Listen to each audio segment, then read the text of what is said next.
a parent's nightmare. I've experienced it myself. Your child's coming home feeling bad because they just don't fit in. We want our children to be happy and have friends, but we cannot control every aspect of their lives, and we shouldn't, even if we could. So how can we help our children when they're struggling to fit in?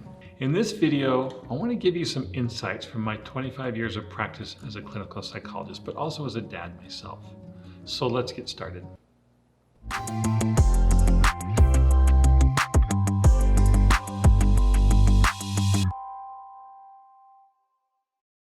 It's normal, of course, to want to fit in with your peers. We all want that, but sometimes it doesn't happen.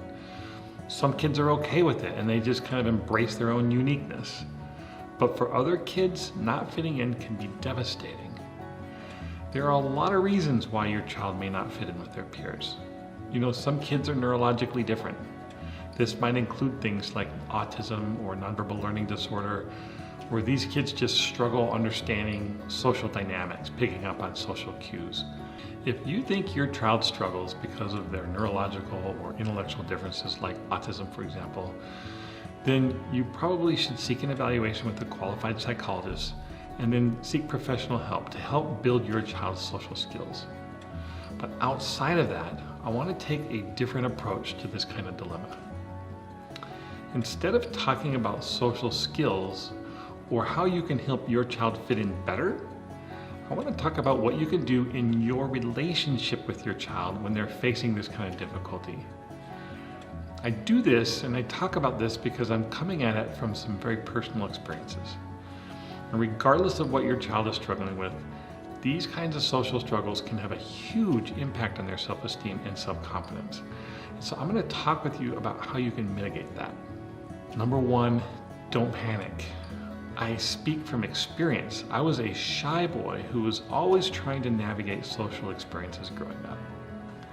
The difficulty I had as a kid is that my dad was in the military, and that meant we literally moved at least every 2 years.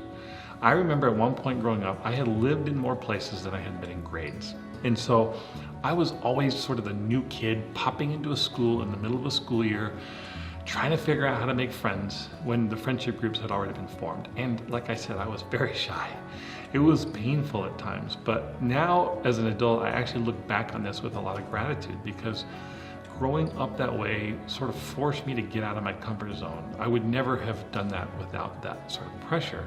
It was either that or never have friends. I think I learned how to deal with my shyness because there was no other option. I had to do some hard things, and now I'm a much more socially skilled person because of that experience. Number two, if your child isn't fitting in, I want you to utilize this time to deepen your relationship with them.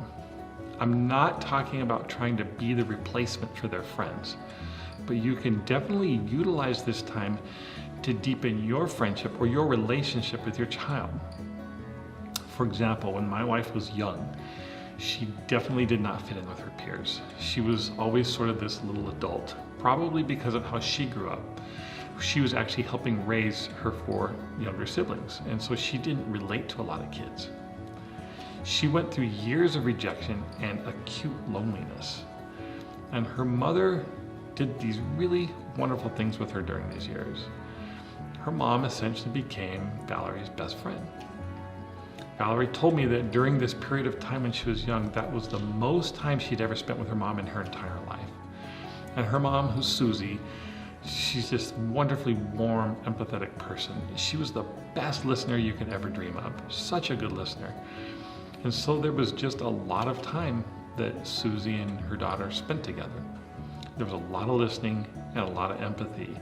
And what Susie really never did was try to fix this for her daughter. She didn't try to find ways to make Valerie fit in.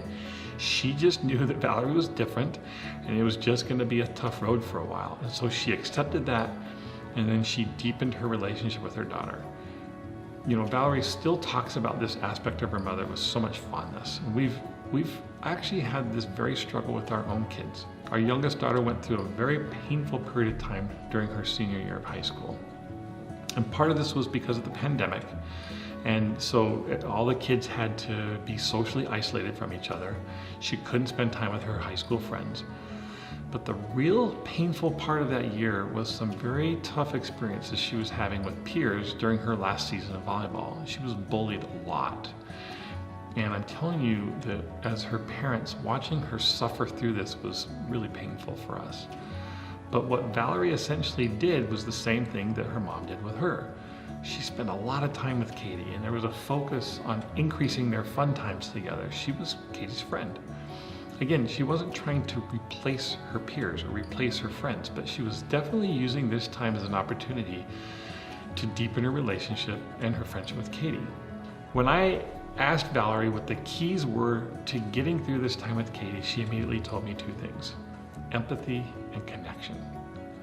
So let's talk about empathy and connection for a minute. Before we move on to the next points, I want to thank you for watching this video. Are you struggling to communicate with your children, to discipline them effectively? None of us were given manuals when our kids were born, so we're all figuring it out as we go. We learn by trial and error, and that is what this channel is all about. It's using my system of correcting and connecting to build a strong, trusting, and influential relationship with your child. If that's the kind of thing you want to know more about, then like this video, subscribe to my channel, and share this with all your friends. Now let's get back to the video. Number one, empathy.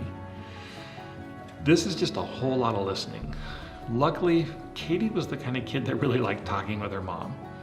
But instead of giving advice or trying to fix this for Katie, because really there was no fix, there was no solution, she just did a lot of listening. In essence, she joined Katie in her suffering. There is something so powerful about empathy and joining with someone when they're suffering. Number two is connection. Connection for these two just meant doing a lot of fun things together and using this time to become close. So if your child is struggling to fit in, think about this as an opportunity for you to deepen your connection with them. Approach this from the perspective of empathy and connection. Now I want to say one last thing. Use this time also as an opportunity to turn your child inward and teach them how to have boundaries with others. I know that sounds funny, but here's what I mean by that.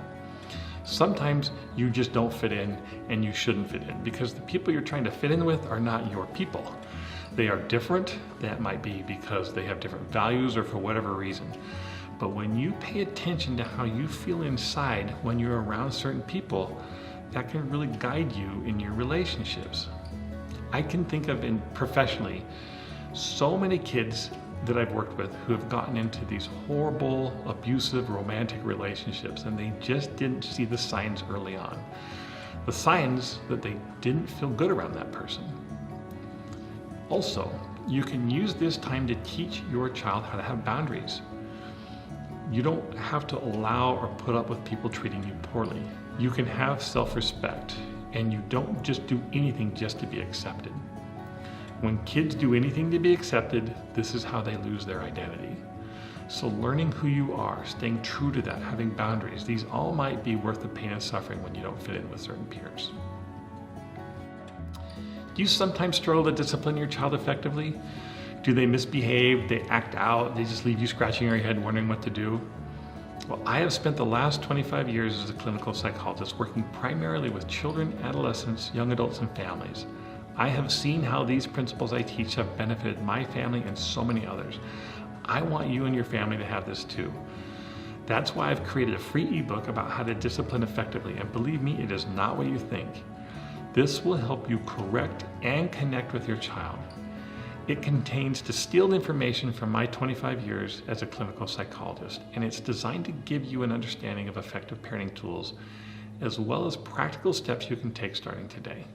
So just click on the link in the video description below, fill in your details, and I'll send it right over.